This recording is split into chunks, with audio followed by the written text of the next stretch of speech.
Doctor YS Rajasekhara Reddy గారి మీద మీకున్నటువంటి ఈ అవ్యాజ్యమైనటువంటి ప్రేమ కావచ్చు, అభిమానం కావచ్చు, ఇవి మిమ్మల్ని 2019 ఎన్నికల ముందు వైకాపా వైపు అడుగులు వేసే దిశగా జరిగిందా, లేకపోతే వైకాపానే చిన్నకృష్ణ గారి వైపు అడుగులు వేసిందా? లేదు, అది అట్లా కాదు. మన రఘురామకృష్ణరాజు గారని నాకు బాగా మిత్రుడు. అప్పట్లో జగన్మోహన్ రెడ్డి గారు ఆయనకి ఎంపీ సీట్ ఇచ్చారు. నరసాపురం. నాకు ఎవరో ఒక ఎమ్మెల్యే వాళ్ళ తాలూకు నన్ను చీట్ చేశారు, మోసం చేశారు. ఒక ఎమ్మెల్యే పేర్లొద్దు, వాళ్ళు బాధపడతారు. దాంట్లో నేను కోర్టుకు వెళ్ళి ఇచ్చేసి దాన్ని ఫైట్ చేసి అరెస్ట్ చేసి తీసుకొచ్చినప్పుడు రఘురామకృష్ణరాజు గారు నాకు వెన్నంటూ నిలబడి నా డబ్బులు నాకు ఇప్పించడంలో చాలా ప్రథమ ఇది పోషించారు. ఆయన నిలబడ్డాడు, ఎంపీగా నిలబడ్డారు.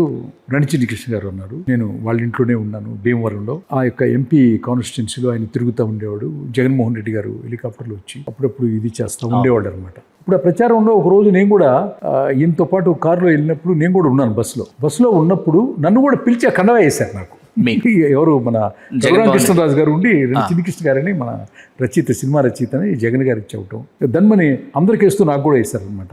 అంతే తప్ప నేను వైకాపాలో చేరటం కానీ సభ్యత్వం తీసుకోవటం కానీ ఏమీ లేదు. ఆ తర్వాత కూడా క్రియాశీలకంగా ఉండదు మీ ప్రయాణం. ఆ తర్వాత అధికారంలోకి వైకాపా వచ్చినా మీరు క్రియాశీలకంగా నేను ఎప్పుడు ఏదైనా కోరుకోవాలనుకుంటే కోరుకోవచ్చు, తీసుకోవాలనుకుంటే తీసుకోవచ్చు. నేను ఎప్పుడు కూడా రఘురామకృష్ణరాజు గారు నా ఫ్రెండ్.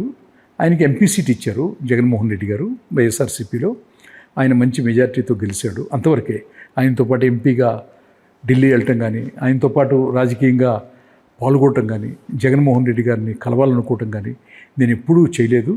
నేను వైకాపాలో జాయిన్ అవ్వలేదు. అది భవిష్యత్తు ఎందుకంటే నిర్ణయించాలి తప్ప హిందుత్వ భావన వైపు, మోడీ గారి నాయకత్వం వైపు మొగ్గు చూపటం, మీరు అయోధ్యలో జరిగినటువంటి ఆ బాలరాముడి దేవస్థాన ప్రారంభోత్సవం ఏదైతే ఉందో ఆ ప్రతిష్టకి వీటన్నిటికి వెళ్ళటం వ్యక్తిగతంగా నాకు తెలుసు. హలో, తెలుగు రాజ్యం ఛానల్ చూస్తున్నారా? సామాజిక, రాజకీయ, జీవన చిత్రణే తెలుగు రాజ్యం. అతిశయోక్తులు, అసత్యాలు ఉండవు. రాజకీయ కోణం కాదు, ప్రజా కోణమే కొలబద్ద. తెలుగు రాజ్యం వీక్షణ మీ ఉత్తమ అభిరుచికి నిదర్శనం.